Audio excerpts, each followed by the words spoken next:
Welcome to our channel. நாம் இந்த வீடியோவில் பார்க்க போகிற டாபிக் வந்து டெம்பரரி டேபிள்ஸ்.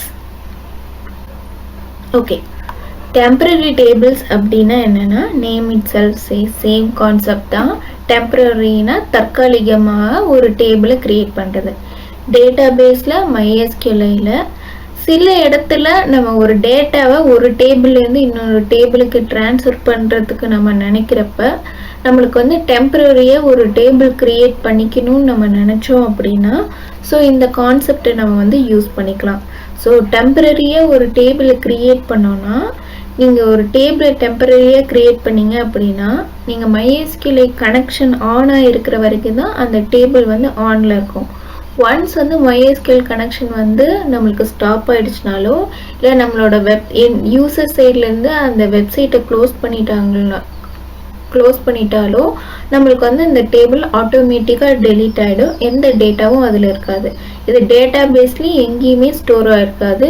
ஜஸ்ட்டு ஒரு இடத்துலேருந்து இன்னொரு இடத்துக்கு ட்ராவல் பண்ணுறதுக்கான ஒரு விர்ச்சுவல் ஸ்பேஸ் மாதிரி தான் இது ஆக்ட் ஆகும் நமக்கு. ஓகே, அதை க்ரியேட் பண்ணுறதுக்கு என்ன கீவேர்டு MySQL ப்ரொவைட் பண்ணியிருக்காங்க அப்படின்னா க்ரியேட் டெம்பரரி டேபிள் நேம். நம்ம ஆஸ் யூஷுவல் ஒரு டேபிளை க்ரியேட் பண்ணுறதுக்கு வந்து காலம் நேமு, டேட்டா டைப்பு, இதே வந்து ஆட்டோ இன்க்ரிமெண்ட் ப்ரைமரி கீயாக இருந்தால் ப்ரைமரி கீ ஆட்டோ இன்க்ரிமெண்ட் கொடுத்து நம்ம க்ரியேட் பண்ணிப்போம். க்ரியேட் பண்ணிவிட்டு அதை அந்த டேபிளில் வேல்யூஸ் இன்சர்ட் பண்ணுறதுக்கு ஆஸ் யூஷுவல் நம்ம ஒரு டேபிளில் இன்சர்ட் பண்ணுறதுக்கான என்ன ப்ரொசீஜரோ அந்த ப்ரொசீஜர் தான் பண்ணுவோம். அந்த டேபிள் வந்து டேட்டாவை நம்ம பார்க்கணுன்னு நினச்சோம் அப்படின்னா செலக்ட் ஃப்ரம் அந்த டேபிள் நேம் கொடுத்துக்கலாம். ஒன்ஸ் நம்ம இந்த MySQL கனெக்ட் வந்து நம்ம க்ளோஸ் பண்ணிட்டோம் அப்படின்னா நம்மளுக்கு வந்து அந்த டேபிள் வந்து ரன் ஆகாது. ஓகே, இது எப்படி லைவ்ல ரன் ஆகுதுன்றதை பற்றி இப்போ பார்க்கலாம்.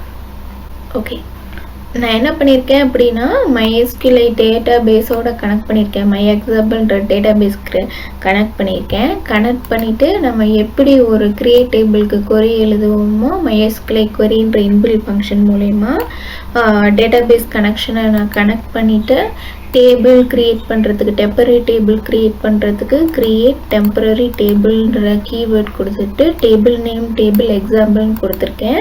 அதில் காலம் வந்து டேபிள் ஐடி, இன்டீஜர் வந்து டேட்டா டைப் வந்து இன்டீஜர் 10, ப்ரைமரி கீ ஆட்டோ இன்க்ரிமெண்ட்டாக செட் பண்ணிட்டேன். அதில் வெறும் நேம் மட்டும்தான் கொடுத்துருக்கேன். டேட் வந்து கரண்ட் டேட் வந்து இது பண்ணுற மாதிரி கொடுத்துருக்கேன். வேல்யூ இன்சர்ட் வந்து என்ன கொடுத்துருக்கேன் அப்படின்னா ஆட்டோ இன்க்ரிமெண்ட்டில் ஐடி இருக்கிறதுனால எதுவும் கொடுக்கல, வெறும் நல்லா கொடுத்துருக்கேன். நேம் வந்து என்ன கொடுத்துருக்கேன்னா ரவின்னு கொடுத்துட்டு கரண்ட் டேட் கொடுத்துருக்கேன். இதை செலக்ட் பண்ணியிருக்கேன். இந்த டேபிளை செலக்ட் பண்ணிட்டு ஜஸ்ட் நேமை மட்டும் ஷோ பண்ணியிருக்கேன். ஓகேயா, இப்போ இந்த நேம் ஷோ பண்ணதுக்கப்புறமா இந்த கனெக்ஷனை கட் பண்ணிடுறேன். கட் பண்ணிவிட்டு மறுபடியும் அந்த டேபிள் இருந்து நான் டேட்டாவை ரிட்ரீவ் ஆகுதா இல்லையான்றது தான் இப்போ நம்ம ஷோ பண்ண போகிறோம். ஓகே, நம்ம போய் பார்த்தோம் அப்படின்னா ஃபஸ்ட்டு நம்ம MySQL கனெக்டோட டெம்பரரி டேபிள் க்ரியேட் ஆனதுக்கப்புறம் அதை செலக்ட் பண்ணப்போ நம்ம கொடுத்த நேம் வந்து நம்மளுக்கு விசிபிளாக இருக்குது. நம்ம க்ளோஸ் பண்ணிவிட்டு மறுபடியும் அதே டேபிளை நம்ம கனெக்ட் பண்ணி ரிட்ரீவ் பண்ணால் நம்மளுக்கு வந்து அந்த டேபிளும் இல்லை, அந்த டேபிளில் இருக்கிற டேட்டாவும் நம்மளுக்கு அவைலபிளாக இல்லை. ஸோ இதுதான் ஒரு சிம்பிள் எக்ஸாம்பிள் வந்து உங்களுக்கு ஷோ பண்ணியிருக்கேன். ஓகே, நாம் இந்த வீடியோவில் எதை பற்றி பார்த்தோம் அப்படின்னா டெம்பரரி டேபிள்ஸை பற்றி பார்த்தோம். டெம்பரரி டேபிள்ஸோட யூசேஜ் பற்றி நாம் இந்த வீடியோவில் பார்த்தோம். தேங்க்யூ.